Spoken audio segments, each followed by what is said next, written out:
One hike, one man, the ultimate test of strength and endurance. 3 peaks, the ultimate adventure. Today we're gonna hike 15 miles up, starting from the Ice Canyon Trail to Timber, Telegraph, Thunder. We're gonna make our way back down the mountain range to the other side to Manket Flats, meeting right back here to this start of the trail.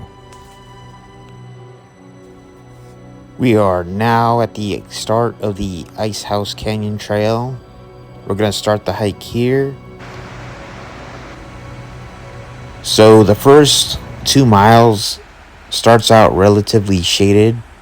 You're going to be walking along rocks, a creek, and a canopy of trees along your way up before the trail starts to open up again and you get views. But for now, we're going to go to the forested section. And this start of the trail contains a lot of cabins along the Ice House Canyon Creek. And the trail starts out well established, well paved. And it's a picturesque hike, especially in the very beginning. But the further along the hike you get, views will start to open up later on. You do get nice little cascades flowing down through the Ice House Canyon. You are going to be met with a lot of oak trees, a lot of thin trees along the creek. And this trail is just beautiful. So whether you're hiking Cucamonga Peak, Ontario Peak, Bighorn Peak, you're going to get this section of the hike with all that. You could even do this up until the Mt Baldy, which I wouldn't recommend, as there is actually a faster and shorter route that could take you up to Mt Baldy itself. And I do have videos for Cucamonga Peak, Ontario Peak, and Mt Baldy. But I had to come back and do this hike because I wanted to bag 3 peaks. And doing it from this start of the trail, I thought would be best is I would get 2 miles of water or the creek. And this is one of my favorite parts of the trail, is this section right here. It's a great spot to take photos and videos. And we're going to end up right here in this section, which meets up with the Chapman Trail.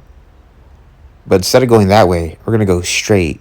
And the Chapman Trail will actually loop back around right before we get to the Ice House Canyon Saddle. So we're 1 mile into the hike at this point. And it's still pretty well shaded. I believe there's about another mile of this. And of course, there are several old ruin sites on this hike.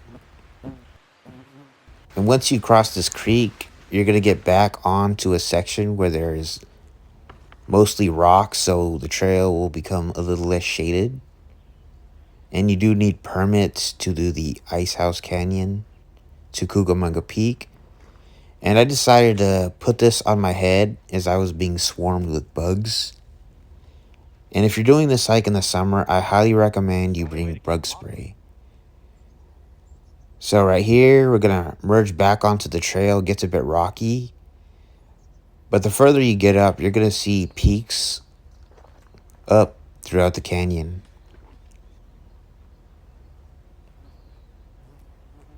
And right now, the trail is a bit invisible. But once you get to this point, it's going to be the 2 mile marker and you're going to merge back onto the trail. And we still got to go up there. So we're going to head up this trail, and it's on the left side now. And you can see peaks from a distance as we get further up the hike. From a distance, there's Mt Baldy up there somewhere. And you can't see it from here, but they have the ski hut trail that takes you there. And you can see the switchback I just came up through. So there are multiple switchbacks on this hike. I don't know how many there are, but there are quite a few. And while this hike is hard, it's very gradual in the beginning, but there are some parts that will just kill you. And you will see a waterfall coming down on the way up through one of these switchbacks. So last year I came here and that waterfall was actually more full. But I'm just going to head up this trail right here.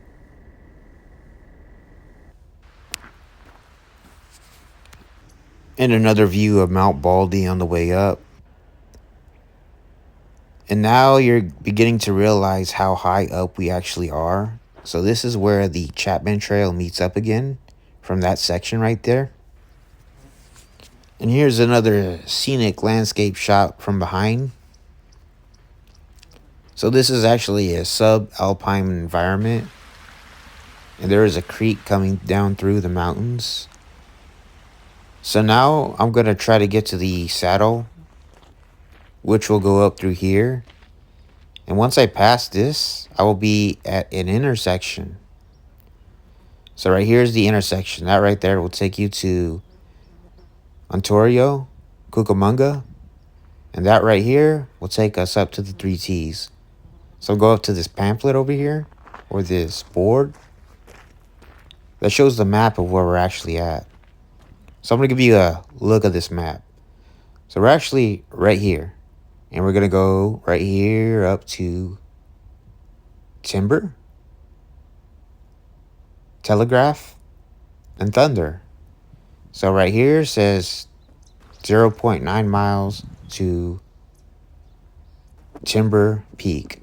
And right here you can see, I believe that's Ontario Peak, Bighorn, and then Cucamonga over there somewhere. So you can see all the peaks from a distance, and that's what makes this trail even cooler.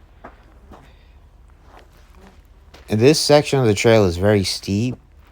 So going up to Timber Mountain from here is very steep.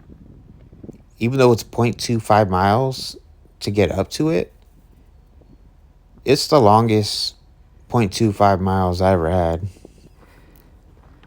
And we have arrived to Timber Mountain. So this is the first peak on the trail that I bagged. And while the views aren't great on this first peak, the next one and the views from Telegraph Peak are just stunning. And to get to Telegraph Peak, you basically just get back on the trail and go straight ahead.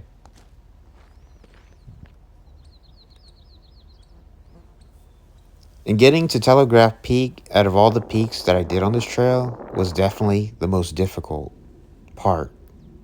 So we're going to get down to where the ridge is at and make our way over there. And right now we're facing the San Bernardino National Forest from this side. And down there is the ridge we're going to go up through. And more views of the Angeles National Forest. And this part is going to be the part that takes us down to where the ridge is at. And the ridge is actually pretty cool. And we just came up through there. And then you see these red pine cones up in the mountains. I don't know what they're called, but they're pretty cool. But on the way up, you're going to get this view facing the San Bernardino National Forest section of the hike. And I believe we're still in the Angeles National Forest. It's just that these mountains are on the border. And right there, you can see a road. And from a distance, there's actually a lake. And I want to say that's called Lake Arrowhead, but I'm not 100% sure what lake that is. So that's the climbing we got to do. And right now, we're pretty high up, and we're getting pretty close to Telegraph Peak. And these are the views you get on the way up. And there are a bunch of switchbacks up here.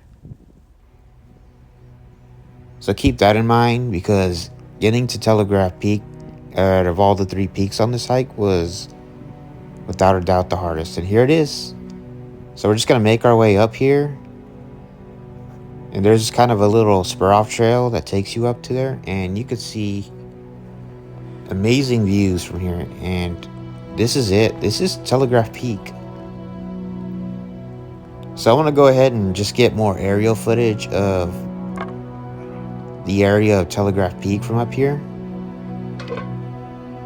So from here, you're going to be able to witness Mt Baldy and Mount Harwood. And down there is going to be Thunder Mountain somewhere.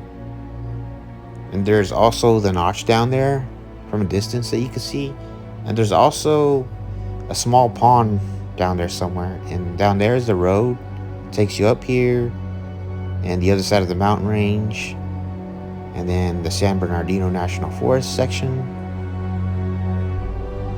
And this is without a doubt, out of the 3 peaks that I did, and I mentioned this before, obviously, and I'll say it again.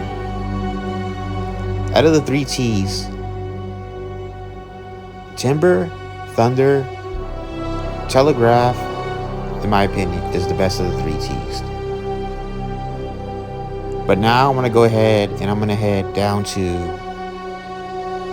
Thunder Mountain, which is a really nice peak. Don't get me wrong. We're going to go down there. But nothing beats the views out of the 3 T's and Telegraph. But you still get amazing views, don't get me wrong. And you do get this nice meadow. And you can see the road down there. And you do get the sugar pine cones up on these mountains in Southern California. You see a lot of them. And you're going to see this sign right here. And this is the section that's going to take us up to Thunder Mountain. And there's the pond. And the notch down there below. And this section is actually a section that is used as a ski resort. So here it is. I had to do the maps and I had to look it up, but this is Thunder Mountain. This is it. And you can see the pond down there. It's like a small pond reservoir, and these are the chairs that will take you down. And I don't know if this is like some type of cabin or some type of like lookout, but this is what it looks like right here. And you do still get some pretty cool views. So it's not a bad peak. It's just that, like I said, Telegraph Peak was the best one, but this is an amazing trail regardless. I recommend it if you want to bag all 3 of them. This is the one to do. But now we're going to head back down through the loop. So we're going to head down here, and you can see that pond or reservoir or whatever it is. And this is the section that widens out. We're going to go down here, and you're going to see like these little tents. They're kind of like cabin tents. And now we are at the notch. So I'm just going to have lunch right here. Right now the notch is closed. But you do get amazing views from here, and the rest of the trail is going to be this wide trail that takes you all the way down here, and you can see just the switchbacks we got to go through. So now I'm going to go ahead and I'm going to pass San Antonio Falls on the way down, and you can see down there's the road, and down there's going to be Manket Flats somewhere. And pretty much this is the whole trail, what it looks like on the way down. But the trail is pretty wide. It's just really steep going up, but because I was going down, I didn't feel it as much.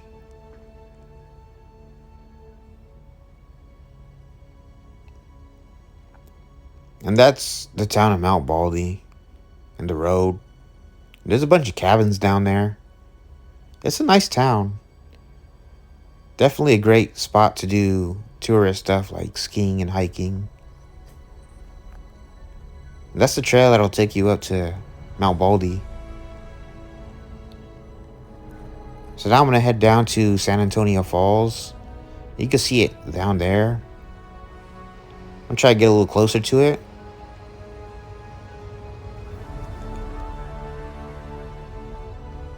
So this is some aerial footage from San Antonio Falls. And it's a good short hike. If you just want to do like a 1 mile hike, you could do it from Manket Flats. But that was the whole loop. That was all 15 miles. Now I'm gonna head back to my car. Thanks for watching.